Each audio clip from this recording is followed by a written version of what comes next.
Okay, um, welcome to our student panel as part of the EYBE um, empowering young Black excellence. Yes, I always put youth. Why in youth? But today we're very fortunate to have individuals who are going to talk about the esteemed Howard University.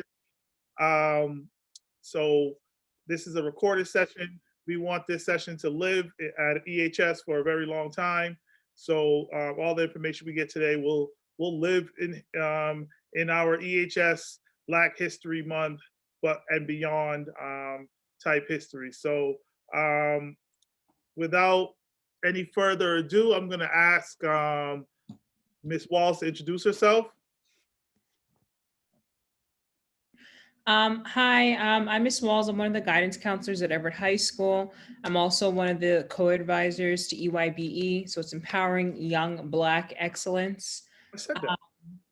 I'm so happy you guys are here. Thank you guys for doing this. We really appreciate it. I'm really excited for our students to be able to have this in the archives for in the future as well, so they can look back on it. Yep, no edits, no edits. Ms. Jones. Hi, all. I'm Miss Jones. I'm a health teacher at Everett High School, and I'm also co-advisor of the EYBE. You can just shorten it to that also, so you don't forget what the words are. But I'm so excited that you're here. Thank you for joining us. Melissa, I know Melissa's in here somewhere. Melissa. Hi guys, my name is Melissa. I'm a senior and I'm EYBE's publicist. I'm really excited to hear from Howard. I know Anne is really excited about this too. So yeah, thank you for coming and I can't wait. Anne Laurie.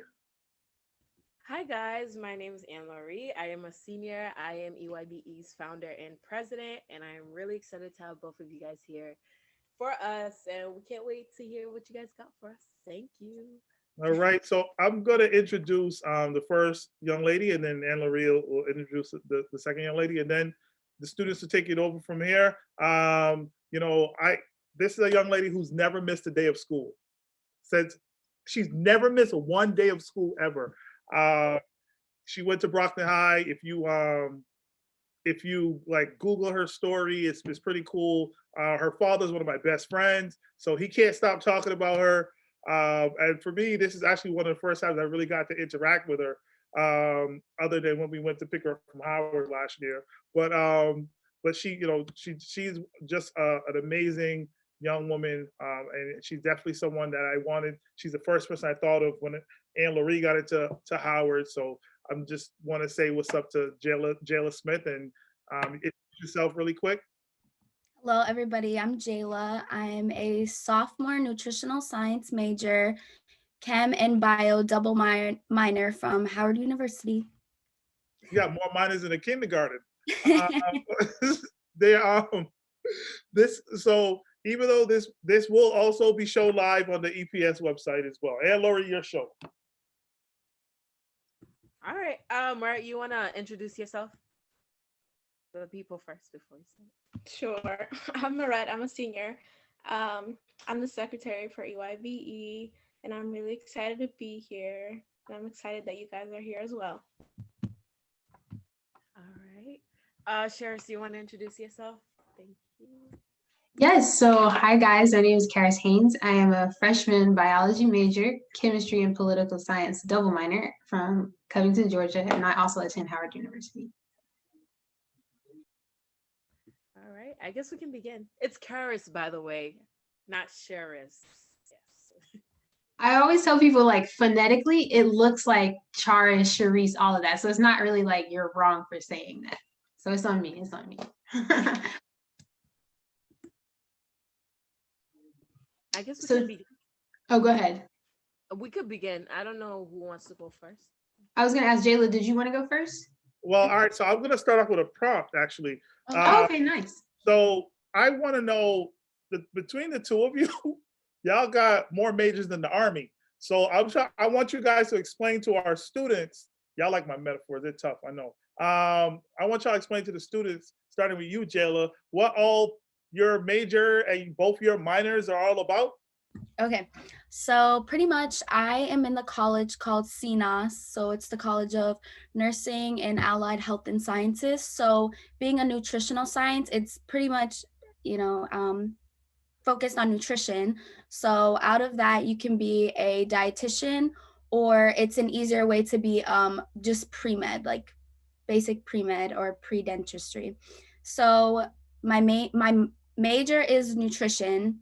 So majority of my classes are nutrition classes, but then also like you have to take prerequisites for if you want to go to grad school. So that's why I get a double minor in chem and bio. Jeez. Okay, I'll ask you to follow up after that. Go ahead, Charis. Did I say that right? Okay. Hard C, like carrots, like Christmas. Charis. Okay. Yes, there you go. Basketball player. Gotcha. Exactly. There you go. I also play basketball, so you know. Hey.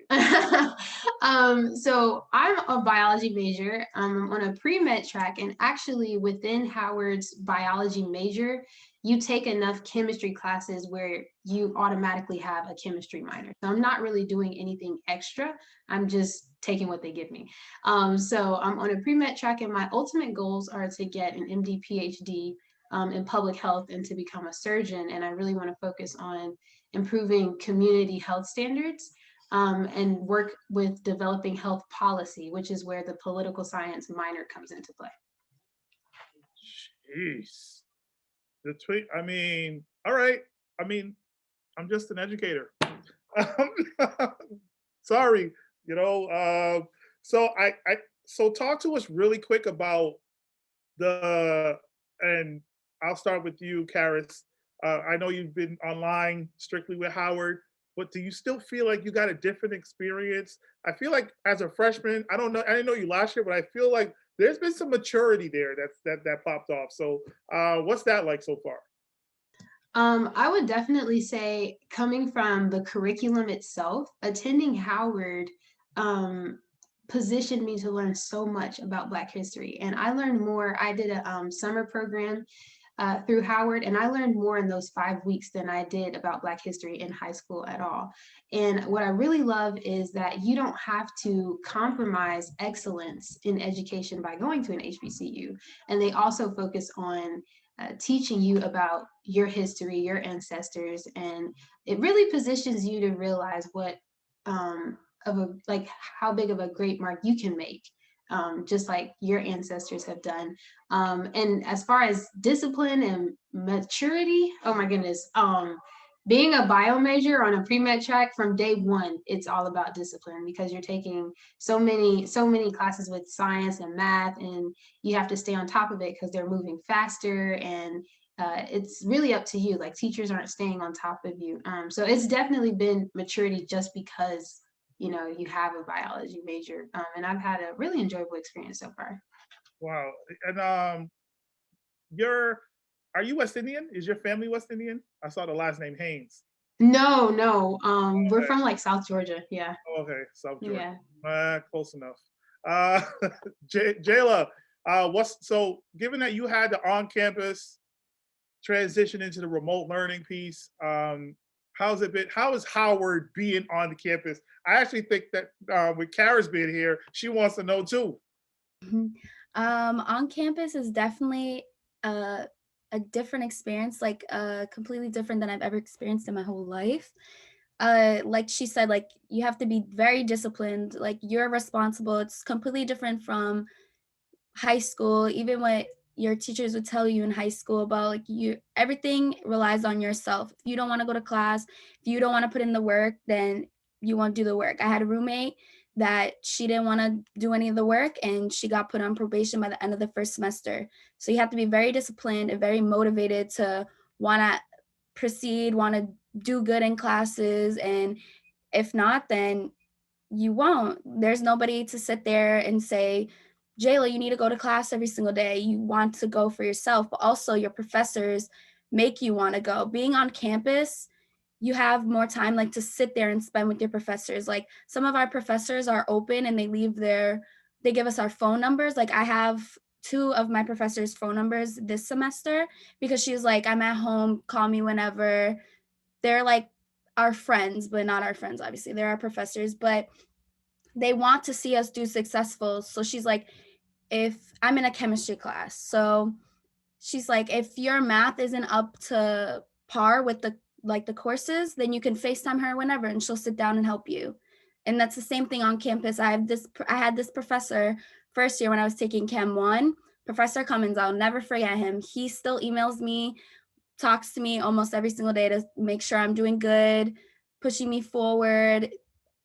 The relationships you make with your professors like makes you want to go to class every single day.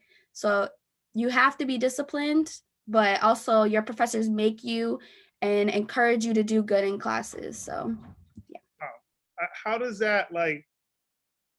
What is the big difference between you went to Brockton, Jayla? So like Brockton, what's the difference between and keep it real? Like I'm not saying you're not, but like keep it real. Like what is the huge difference between a Howard, like the Howard? You guys are at the Howard University, and like a school like Brockton, and for both of you. I would just start by saying I wouldn't say I hung out with him, but I did go to the library multiple times with Nick Cannon. So I think that's one of the biggest things that I wasn't really like used to, like having like celebrities just walk on campus. I know many people know that Kanye West was on campus for like Yard Fest. Yard Fest is like this big party during homecoming in our yard. Our yard is the center of our campus. So yeah, Kanye West, Kim Kardashian were just walking next to us. I met Chadwick Boseman before I met him. Yes, it's just at Brockton High, you don't really like, you're just one of 4,000. I'm just walking the halls with everybody else, you know, nothing really special. For me to be able to stay in an auditorium with Chadwick Boseman talking to us, like it was a completely different experience, like something you'll never experience in your life. Just somebody like walking through the aisles, coming up to us, talking to us.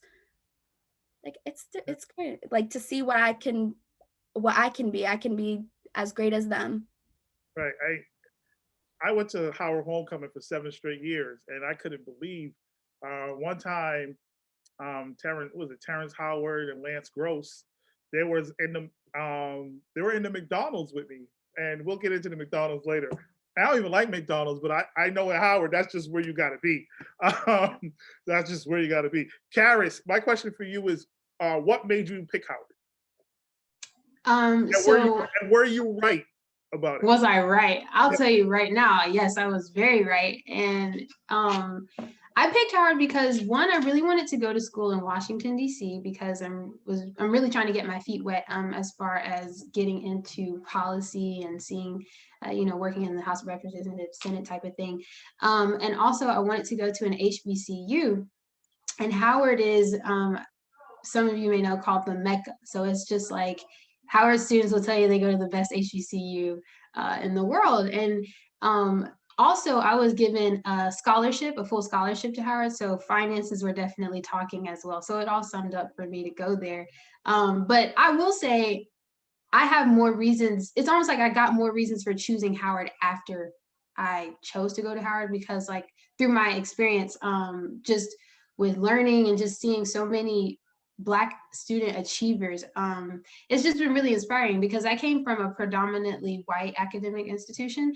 And so going to Howard, it's like when I say you don't have to compromise excellence, I really mean it. Like you're going to meet a lot of driven people, go-getters who are excelling in all these different things, from, computer science to art to bio. And it's just really empowering and inspiring. Wow. I'll fire that question your way. Let Jayla answer that. I got you, Anne-Marie. Fire that same question your way. I wanted to go to school as far as possible. I live in Brockton, Boston area, and I wanted to go to California. There was nowhere else I wanted to be except for California when I went to college. So I applied to almost every single school in California, and I also applied to Howard because I learned about HBCUs. I go to a high school that is majority Black, and I think about 3 of us knew what Howard was out of the whole entire school. Yes. And So I wasn't getting many offers. I thought I did really good in school. Everybody would always tell me like, you did so good, perfect attendance, great grades, extracurriculars. And none of the schools in California really recognized how much work I put in. And then I got accepted into Howard and also was given many scholarships too. So that made me realize like, wow, like a school actually recognizes like how my potential and what I can do. So then also after I got accepted, I didn't choose until late because I really wanted to go to California. And then I sat down, I thought about it, and I was like, you're gonna go to one of the greatest schools. I knew something was gonna happen. My dad kept telling me, he's like, something is gonna happen while you're there. Just wait on it. And look at what happened. We have the vice president is from my school, and I don't hear the end of that. And anybody I meet, they're like, oh, the vice president's from your school. Oh my gosh, you're so cool. So afterwards, yeah, again, like she said, it's the Mecca. Anybody will talk about it. It's just one of the greatest schools. And I was like, don't blow this chance that you have to go to a school that wouldn't even recognize your potential. Wow. I just wanted to point out how important, an important point that you pointed out. You said that only 3 people from your school know about HBCUs, and it's just so important. Um, it's amazing that we're doing this now because I don't think a lot of people from our schools know about HBCUs as well. And I'm glad that a lot of you guys are coming to this and taking in this information, and hopefully you're spreading it to people who don't know about HBCUs. So I really like how people are becoming more aware of HBCUs and applying to them. And for Karis, yes. I actually met Karis from GPS, and she knew that I was interested in Howard University. And obviously, I can't finance Howard because it's really expensive, but the experience is unmatched. So she contacted me and she told me about this program called Karsh STEM Scholars Program, and that's the full scholarship that she got. And so, Karis, can you talk more about the scholarship at Howard? And For and sure. also talk about who we got to call so that we can make this happen for our people. Anyway, Yes, for sure. For sure. I'll go to their house. What'd you say? I'll go to their house. Oh, their house. Wow. That's a level. That's a level. So the Karsten Scholars Program was founded, I want to say 4 years ago. Yep, because I'm a part of the 4th cohort. And basically, it's a program that is dedicated to increasing underrepresented minorities who have PhDs and who have MD PhDs. So the focus of the program is for students who are interested in a career in research, but when you have like a PhD or an MD PhD, that doesn't mean you're just going to be in the lab. That could take on the role of, teaching. It could take on the role of policy development. Like I said, it's multifaceted, which is something that I've learned over the past few months. And the program is competitive, and it has a selection process. And so what you do is you apply your senior year, you apply to Howard Early Action. So that would be November. And then the program, if you meet the eligibility requirements, they'll send you an invitation, I want to say in December. And then the application deadline is January. And from the application pool, they select about 150 semifinalists. And then you go to, before COVID, you would go to Howard for a selection weekend where you would meet other students, get to participate in activities, tour campus, and you would interview and take a math placement test. And from the semifinalists, after selection weekend, they select finalists. And typically they select about 30 to 32 finalists. But one of the really great things about this program is, even though it's fairly young, it's received a lot of financial support. It actually used to be known as the Bison STEM Scholars Program, but then they received quite a significant donation from the Karsh Family Foundation, so they renamed the program. And with this increased funding, they have more spaces available. So now they'll be able to take in more students for their next cohort. And I mean, I could tell you more about it. I would suggest, if you have any other questions, you can feel free. I can give you my email at the end, and I'd be happy to talk to you offline about it. Yeah. Oh, Miss. Are you Thank you for that. I didn't even know that existed. That's great. My question for Jayla is in relative to being in DC, does the DC area vibe match the Howard vibe?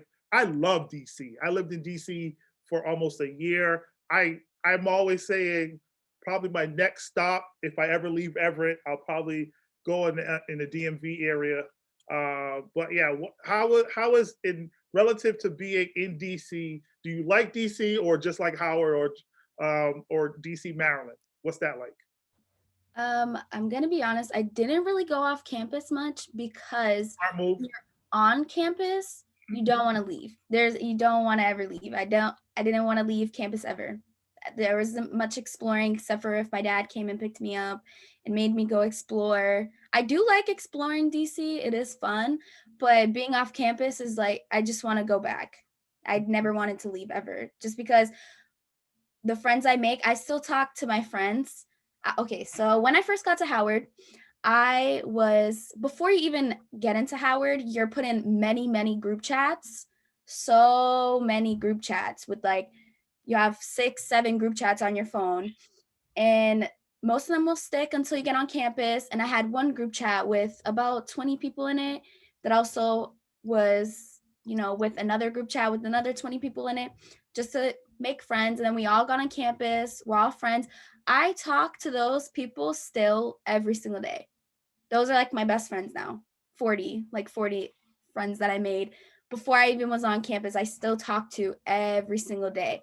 So we went to the caf together. We were in each other's rooms all the time. We would just do everything together. So I didn't really explore much. Just stayed on campus. Did you get to experience homecoming? That's the question. Oh yeah.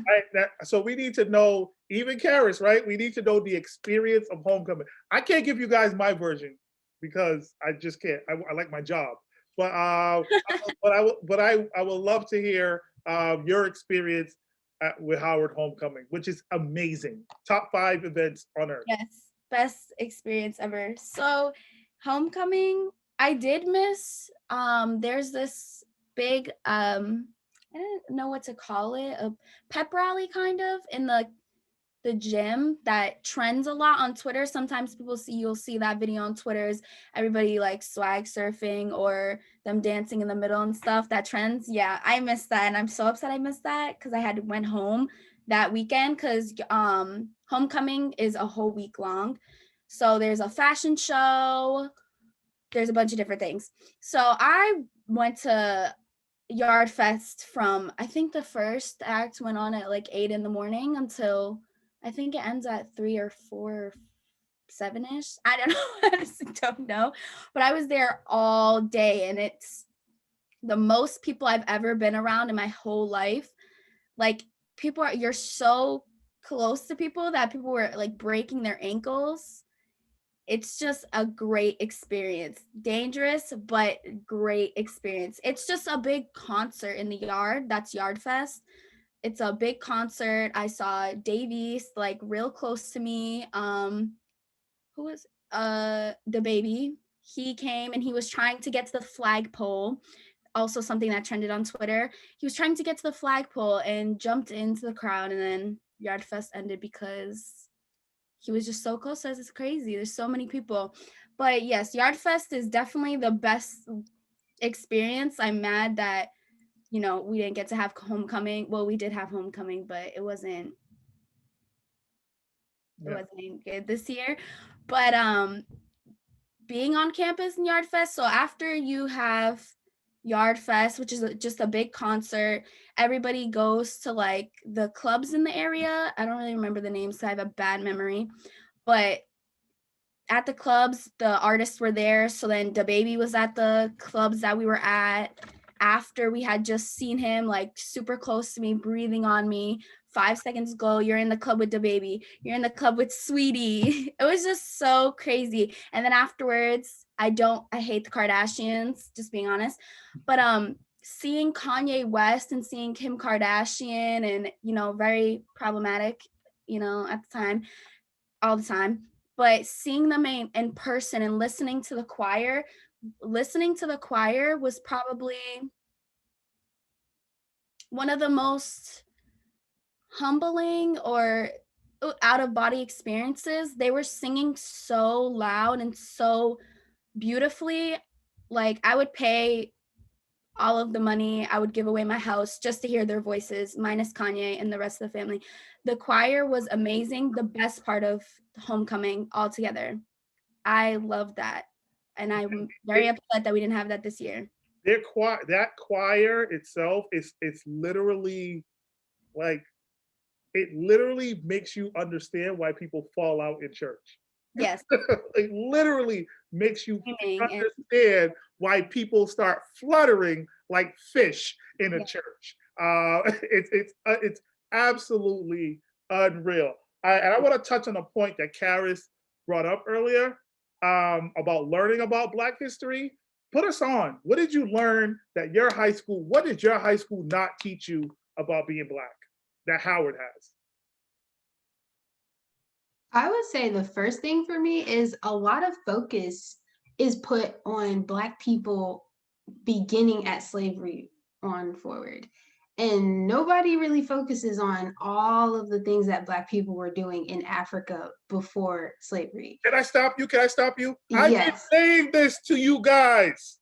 I've been saying this to you guys. Right. Go ahead. Right. And it's so true. And it's like when you learn about all of the civilizations and the trading and the empires that were in Africa, you're just amazed, because then you realize truly how much you missed out on. Like, by the end of my summer program, I was like, so did I really learn history?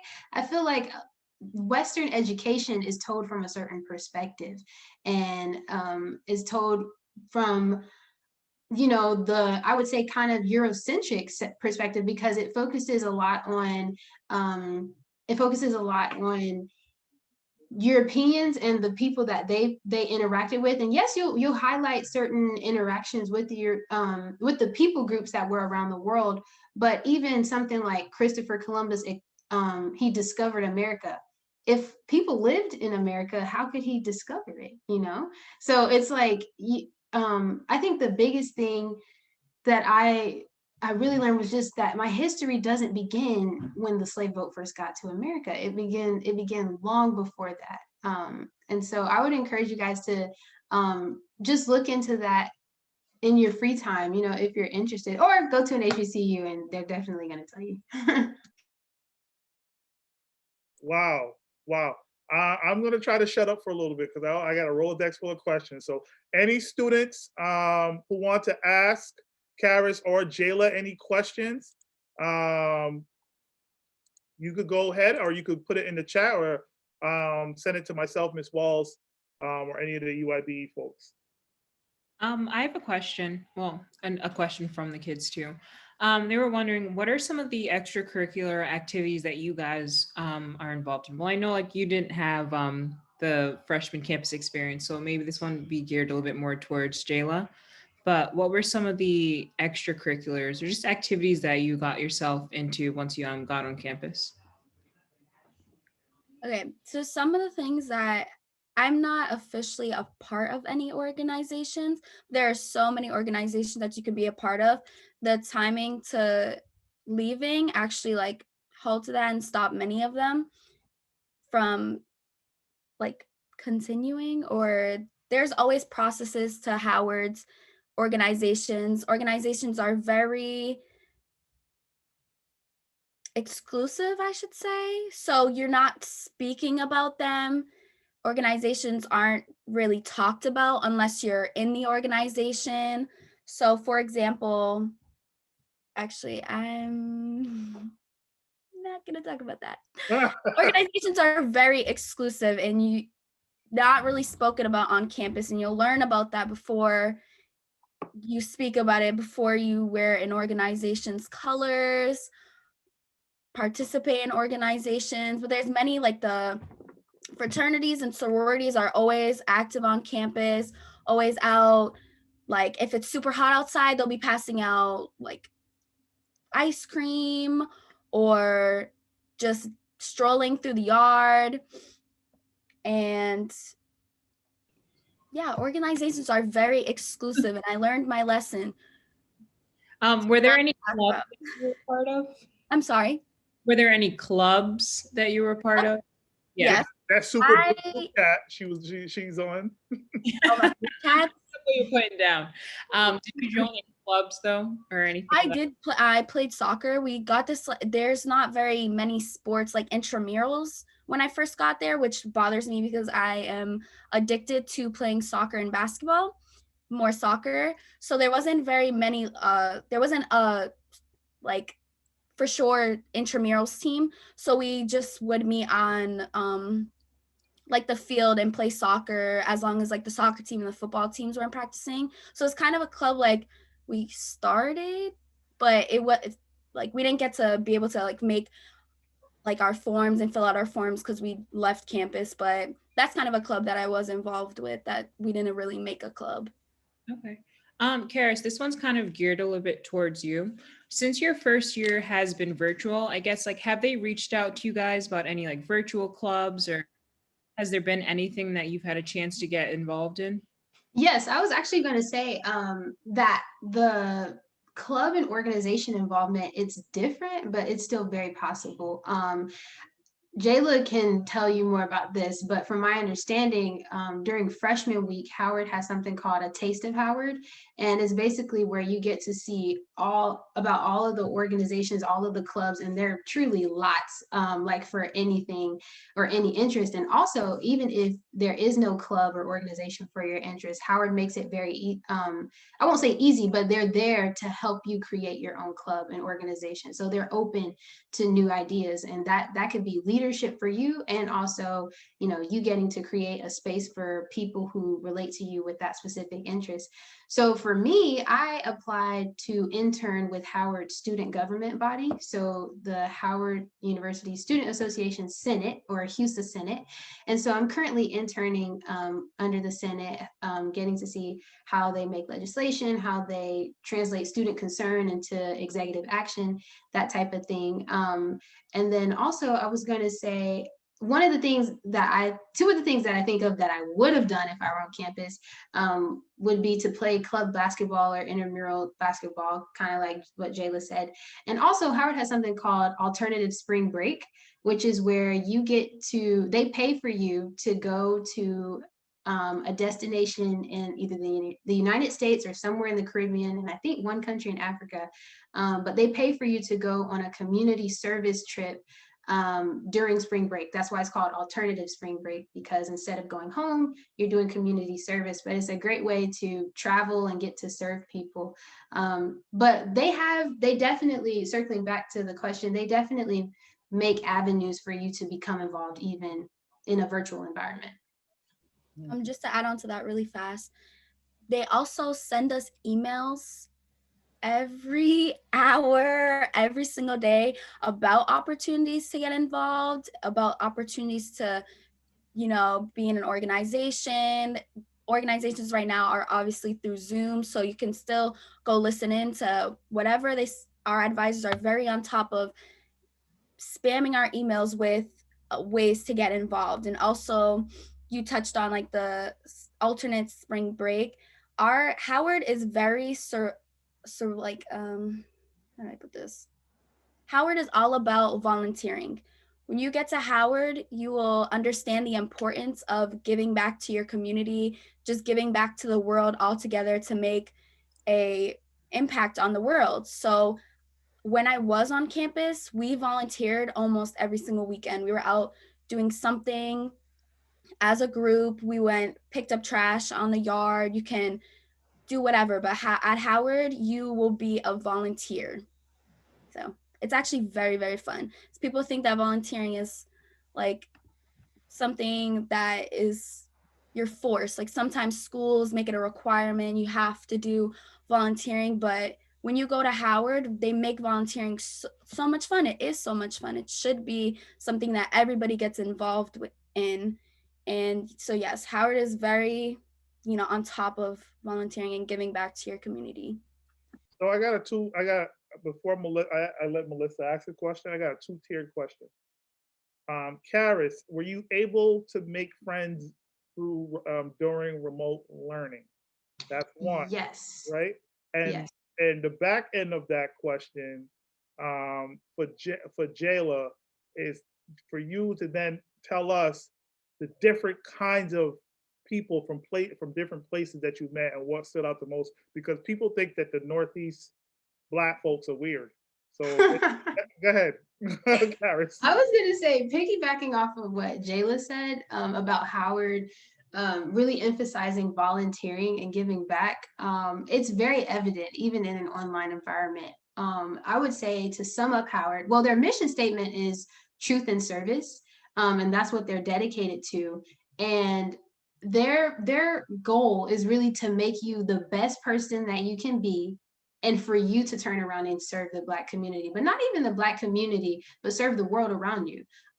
So it's very evident, like even just with the way professors, like Jayla mentioned, like they're really there for you. It's not just like you're a number in a class. Now, my 300-person biology class, you may be a number, but if you take initiative to get to know professors, they're definitely going to invest in you.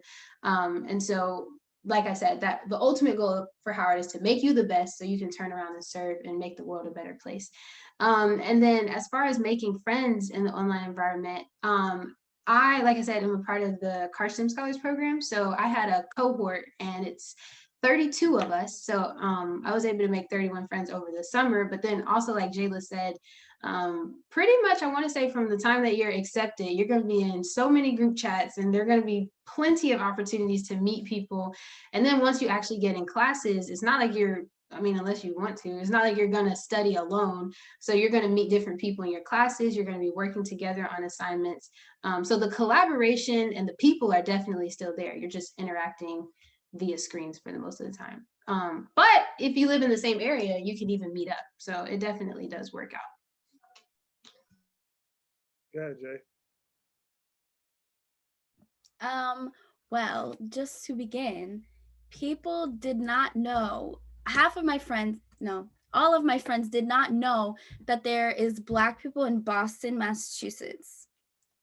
They did not know that at all. They thought it was a very racist, they thought like, don't step foot into Boston. They all try to convince me that that's how Boston is.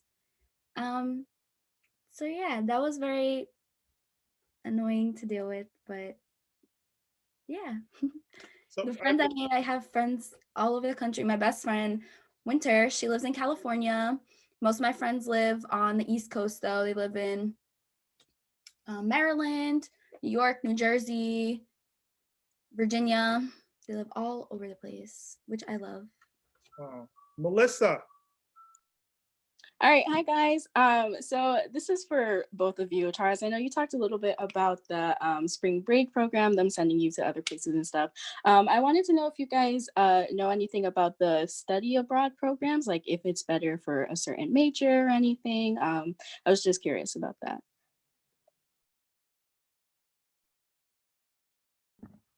I haven't really looked into the studying abroad. I know that I get a lot of emails about it. I really wanted to do the alternative spring break. That's an organization or activity that a lot of people are part of. There's usually around like 500 students that go, because there's many different destinations that you can go to. So a lot of people participate in the alternative spring break. That's what I wanted to do right before I actually applied to it, and then they canceled our trips. Most of my friends were going to go to, I think it was just Atlanta, and they obviously got canceled. I had friends that were going to go to Texas.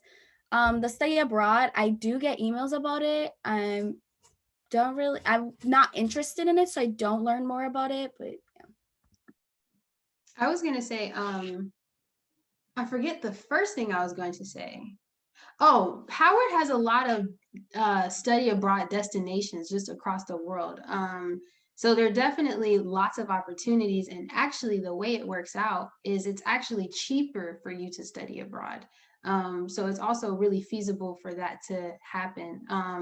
As far as the duration and like your specific major, I think you asked, there are a lot of destinations for like each major. And so if you go to Howard's, or if you Google search Howard University Study Abroad, you'll see what I'm talking about with all those different partnerships with institutions across the world. So it's very feasible, and then it also works out financially, like I said, because it's cheaper to study abroad than it is to stay at Howard. Just to add onto that really fast, I just checked my email and searched study abroad, and I have like 50 emails about study abroad in my email. So I just haven't looked at them. I have another question from a student. They were asking, would you be able to describe the dorm life? And then how would you describe an average day at Howard? Okay, so dorm life, I would say, is pretty chaotic when you first get there. When I first got to Howard, I didn't have a room. I was stuck in, what was it called? I was without a room. So I had to go and get a room. This is just Howard experience. There is the Howard runaround that everybody talks about when you go to Howard, that one thing turns into many different things, but we love it. We love the Howard runaround. So the freshman dorms are CHN, quad. These are all things that you can search if you went to like Howard's website to see dorm rooms. So CHN, quad. That's it for the girls, because girls and boys are separate. You don't really do co-ed. You're not allowed to do co-ed for freshman year, but I will get into that. And then for the boys freshman dorms is Drew and Cook. Drew and Cook are also on like the opposite side of campus. So they're like past the yard. They're further away from like the girls' dorms and then the upperclassmen dorms. So since I was without a room, we were at the time, we were the largest freshman class until the incoming freshmen came in this year, but we were the largest class. So many of us were without a room. So I was put into the dorm called Annex. And I think I might be biased because it was my dorm. It is the best dorm to live in, even though you wouldn't be allowed to live in it as a freshman. It is an upperclassman dorm room, and also it houses athletes. But Annex, I was in, it's not a room. So CHN and CHS are, how do I explain it? Like hotel styles. So these dorm rooms are brand new. You walk down a hall and you open somebody's room and you're straight into their room. How my room worked was, it's a building. You walk into my room and you would come into our common area. So I shared a common area, and then my room was off of my common area. So we were able to, like, if we wanted to put a living room, like a couch out there. So I got lucky. I got very lucky. And I shared my common area with 5 other girls at the time. Yeah, it was 5 other girls. And also in Annex, we had a kitchen, and Howard's food is, it is okay. I just could not find anything that I would enjoy.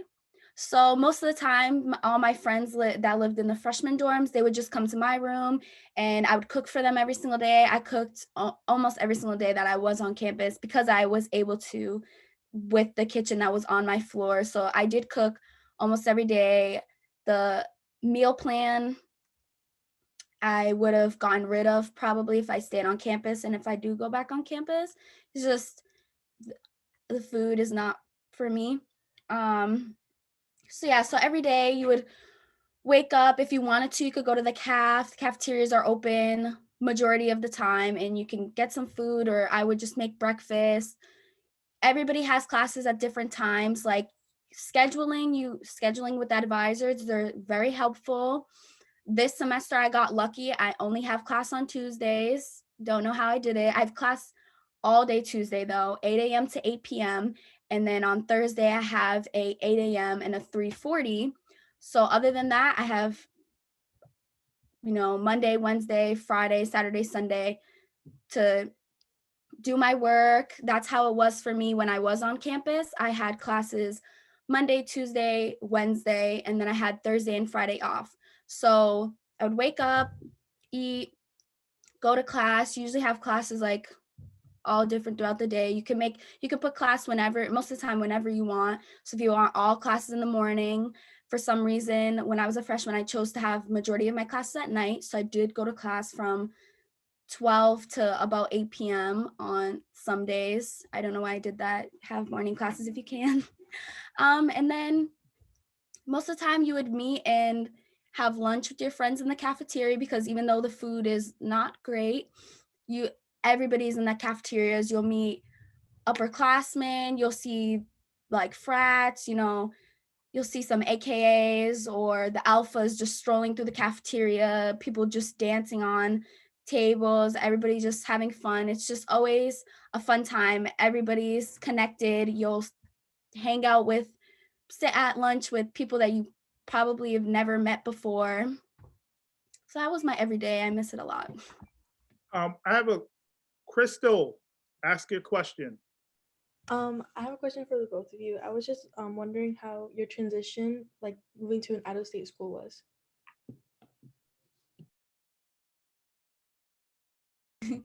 Okay, so for me, as I explained before, I really wanted to go to school far. And then going to school 8 hours away, I realized how if I had gone to school really far, that would have been really bad for my mental health. I was very upset. I need my mom, I need my family, I need my dog. I think that's the biggest one, is I needed my dog. So it was really hard for me to adjust at first. I did come home, not a lot, but I did come home more than I did when I finally. So the first semester, my fall semester, I came home probably like 4 times, like 4 weekends. And then when I went back to campus, I was not going to come home at all, because I got to the end of the fall semester, I was in love and I didn't want to leave ever. It was just me getting over like not being with your family, also not having like somebody to be like, Jayla, get up to go to school. Jayla, do this, and talking to my mom through FaceTime, not being able to hug her. It was hard for me, but once I went back for spring, I had my friends. We were so close now. We had been living together for 4 or 5 months now. So that was like my family. Like my friends are my family now. And I knew that they loved me. They trust me. So that's why I felt so comfortable afterwards, the spring semester, to go like back to campus. But at first it was really hard for me to like leave my family and leave like sleeping in my room every single day.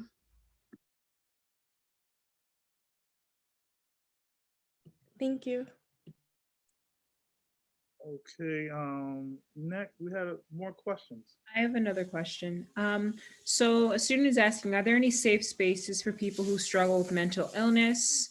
And if so, do you guys have a school therapist available?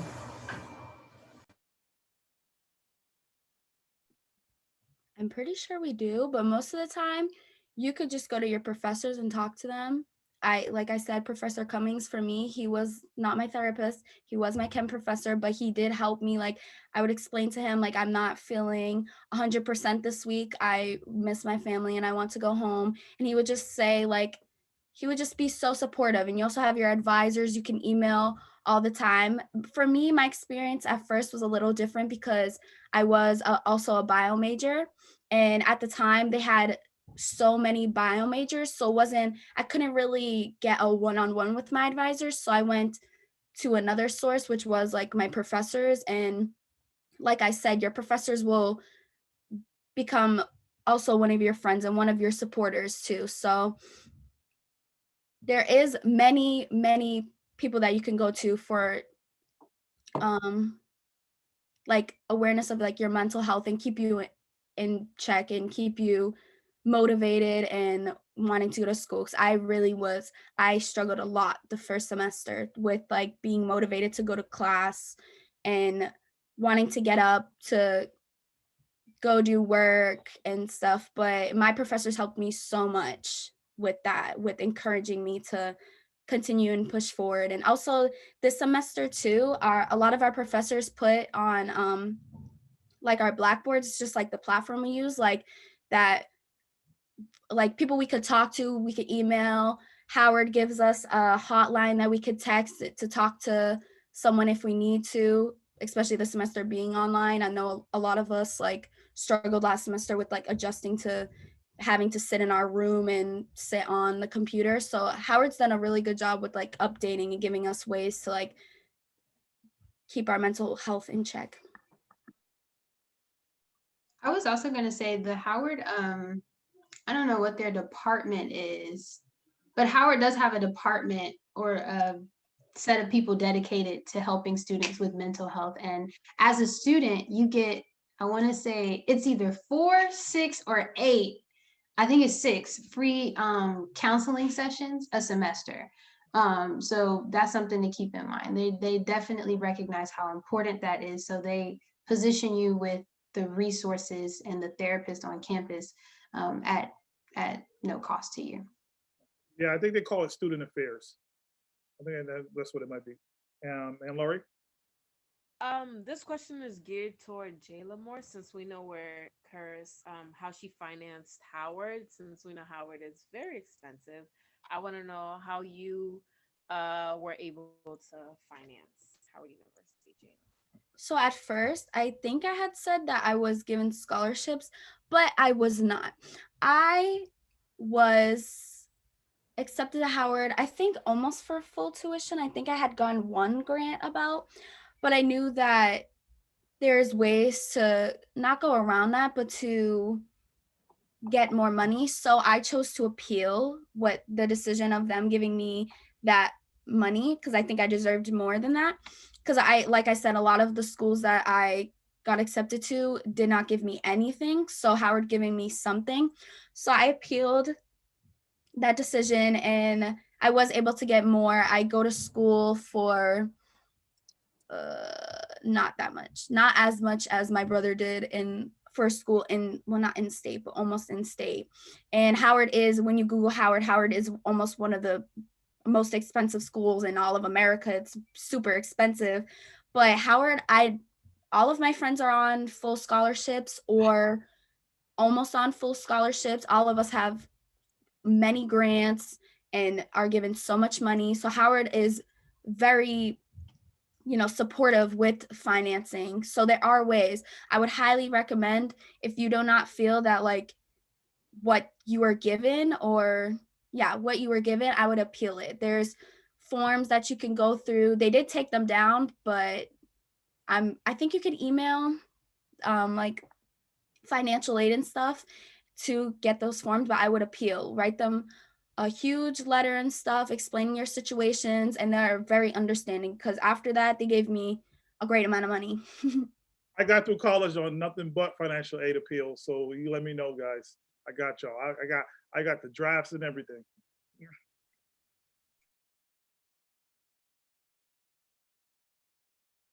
Anyone else with any questions?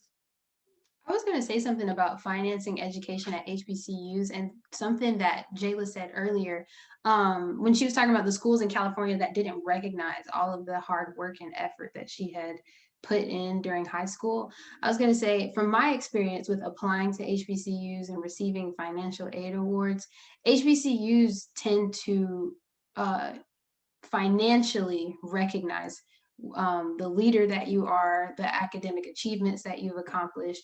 And in my experience, they tend to give more financial aid to students. So even outside of Howard, for like use juniors who are going to be seniors, or seniors and you're still applying, even though regular decision deadlines, I think pretty much the last ones are February 15th. HBCUs really do recognize the accomplishments that you've made, and they tend to give more money. So that's something to keep in mind. That's a great quote. I'm gonna have to email somebody and tell them that you guys need to be in the commercial. I'm gonna have to I'm gonna have to call the vice president or something. And Laurie? Oh, your hand was still up. So My last question, because we really want to thank you for your time. My last question is this, and talk about, because you have high schoolers on here as well, young adults. Talk about the HBCU swag / confidence, because the confidence is a lot different when you're on the HBCU campus. Like, like in Boston, people, if I told people I go to McDonald's all the time or something, which I don't, but I would if I was at Howard, they would probably try to clown me. But at Howard, the McDonald's, like I would go in there and buy a chicken sandwich and sit down for the rest of the day. But what has it done, that experience done for your confidence? Let's start with you, Karis. Well, I would begin by contrasting my summer experience at Washington University in St. Louis. I did a pre-medicine institute there. And I would say, you're around a lot of students, obviously of different backgrounds, who are smart, who are driven, who are trying to become doctors like you. But sometimes when you're in those environments where you're the minority and you're always the minority in all the different environments you're in, you can subconsciously kind of develop this type of mindset where you feel like you're having to prove that you belong there. Like, I'm the minority and, I'm trying to show you that I'm not less than, and that I can achieve. But like my experience at Howard, it's just like you meet all these driven, accomplished Black people, and based off of learning your history, based off of seeing where the alumni have gone, based off of the accomplishments that have come out of your school, you just kind of get this feeling that you're invincible. And it's like, if they did it, I definitely can do it. And people are pushing you. It's like your professors and your peers. And it's just this overall positive environment where you feel, I feel like at an HBCU, even with my virtual experience, like it's okay to be introverted, but you're still going to be confident that if you put in the work and that if you expand your network, you definitely can achieve anything. And Howard definitely makes you feel like you can achieve anything, and they believe in you, which is a reason to believe in yourself. Wow, it's a great answer. Jayla? I would say I 100% agree with that. And I would think, I think that this is why other HBCUs tend to hate on us, is because of how, like, we get a lot of students, transfers, we get a lot of transfers, and they come from Hampton, they come from Spelman, and they're like, this is just a different experience. Like, everyone is motivated. You could sit at McDonald's for 5 hours, as we do, and just talk about, I might be sitting with the president, you might be the president someday, or you might be the next, greatest surgeon, and you're going to write all these amazing books. Like, we have such high goals and we're so motivated. Like, we're just going to sit there and talk and feed each other's minds and give each other ways. Like, I know somebody, like she said, networking. We all just network all day long. I know somebody that, is a producer. You think you want to have you want to be a rapper on the side on top of going to school, trying to be a surgeon. Like, okay, I have a producer, here you go. And oh wait, my brother also has hung out with, Drake, and here you go. So networking is, the biggest thing that I've learned about at Howard is, you don't have that at Brockton High. I don't have somebody that I could sit next to and be like, oh yeah, we're going to be the next presidents. I'm going to be, the next surgeon. They're motivated, of course, at my high school, but I think to some certain level, they think that you can't be the greatest person that you could possibly be. At Howard, nothing can stop us. We are unstoppable. You can do whatever you put your mind to, and you could be the greatest person. You could be the president, and maybe I will be. Just kidding. Good. Is there any closing remarks? Not questions, but closing remarks. My closing remark is, you guys were outstanding. I am through the moon. I may go home and yell at my son for not picking Howard, because Georgia State is one of his final schools. So me and him about to go brawl. But I personally enjoyed this 100%. I don't know about anyone else if they want to sort of share some feedback or any last minute questions. I'd like to thank you guys first of all for just coming and taking your time out of your day just to talk about your experience and everything. I was kind of I didn't know, I wanted to know how the experience was from other people's point of view who go to Howard, and thank you so much for letting me know how it is. I'm even more excited than I was already, and I just can't wait to go on campus. Hopefully with the vaccines and everything, I could be on campus and I could go to homecoming that and go to the McDonald's hopefully. And I'm just really really excited, and hopefully I see you guys on campus. And yeah, thank you so much. Yeah. Jones Walls closing out. Thank you so much for taking the time. You're both so well spoken. I'm very impressed. So just keep up the good work and just, keep studying hard. Thank you so much. Yeah, just to add to that, thank you guys again for showing up and doing this. I'm really excited that we recorded this also. So we'll have this to play back for all future students. Best of luck to you guys with the rest of your careers in college. Anne-Marie is so excited right now. She keeps saying in the chat how excited she is. I think you guys got her even more pumped up and excited for Howard. So I really appreciate you guys doing this. And I guess hopefully see you guys soon. Yes, thank you guys for the opportunity.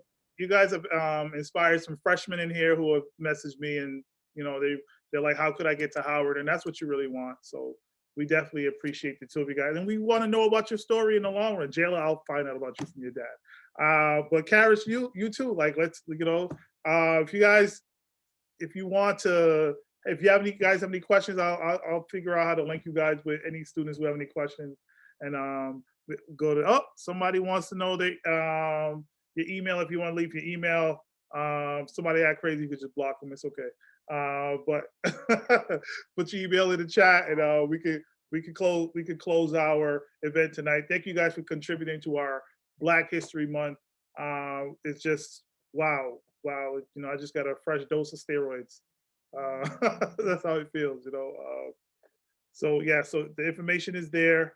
I want take the information down, and everyone else is free to go, with the exception of the EYBE staff and the two adults. I just want to wrap up real quick and talk about tomorrow. Miss Magras, thank you for joining us. Tell the Malden folks come see us tomorrow for the Wonder Twins.